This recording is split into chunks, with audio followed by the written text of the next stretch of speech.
স্বামী কাজ করতেন ভিন রাজ্যে, আর সেই সুযোগে প্রতিবেশী যুবকের সঙ্গে বিবাহ বহির্ভূত প্রেমের সম্পর্কে জড়িয়েছিলেন স্ত্রী। বাড়ি ফিরে সেই ঘটনা জানতে পেরে তুলকালাম কাণ্ড। অভিমানে সেই প্রতিবেশী যুবকের হাতেই তুলে দিয়েছিলেন তার স্ত্রীকে। সেই বিয়ের 7 দিন পরই ঘটল মর্মান্তিক ঘটনা।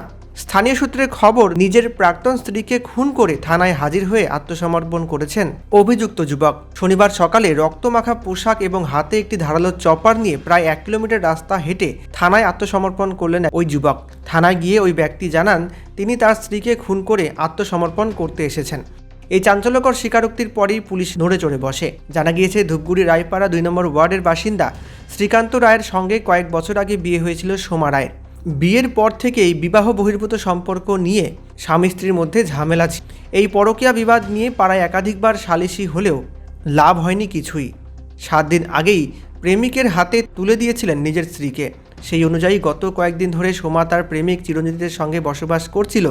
কিন্তু স্থানীয়দের দাবি, এই ঘটনার পর থেকেই প্রতিহিংসার আগুনে জ্বলছিল শ্রীকান্ত।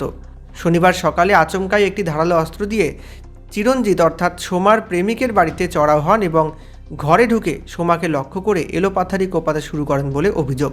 ঘটনাস্থলেই মৃত্যু হয় সোমার। বউকে কেন? কি প্রেম করছে যিনি মার্ডার করছে তার নাম কি? জানি না। কাকে প্রেম করছে? মানে হ্যাঁ, পাশে বাড়ি ছেলেটা প্রেম করছে আর স্বামী এসে মারে দিল আজকে। মানে স্বামী কি এর আগে বউকে অন্যজনকে হাতে তুলে দিয়েছিল? হ্যাঁ হ্যাঁ। মানে কেন? আমি তা বলতে পারবো। এটা কি কোনো প্রেম পরক্রিয়া?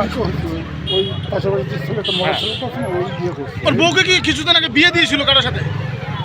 বিয়ে তো এক জায়গায় ছিল, ওর বরটা ছিল ইয়ে তো কেরালায় ছিল, কেরালায় কাজ করতে। আর ও বরটা আসার পরে ঘরে আছে। কখন ঘটনাটা ঘটে? মানে আজকে ঘটনাটা কখন? সকাল সকাল? আজকে তো সকাল সকাল হয়েছে, তখন আমি তো এখনও শুনলাম। মানে এসে কি দেখলেন? ধারালো অস্ত্র দিয়ে চলেছে, আমি এটা বলতে পারবো। এটা কোন জায়গা? এটা রায়পাড়া। আপনার নাম? 2 নম্বর সুবোধ রায়। আমাদের লোক আগে চলে যা, খুলুক যাবে তারপরে